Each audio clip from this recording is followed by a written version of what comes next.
Hello, today is May the 19th, 2025, and we are now on chapter 3, verse 13 of Second Thessalonians. It says, "But ye, brethren, do not weary in well doing." So this is Paul encouraging the Thessalonian church to continue what they're doing because they were in a lot of persecution from outside. People are telling them that the day of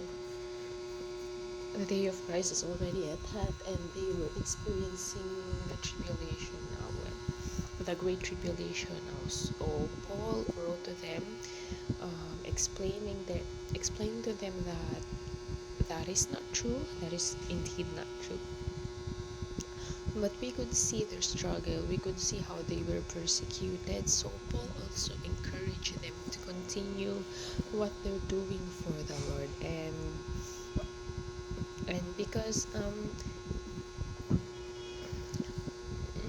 in this world, especially when you are standing up for the truth of the gospel, you will be persecuted. A lot of people will try to destroy your testimony. A lot of people will try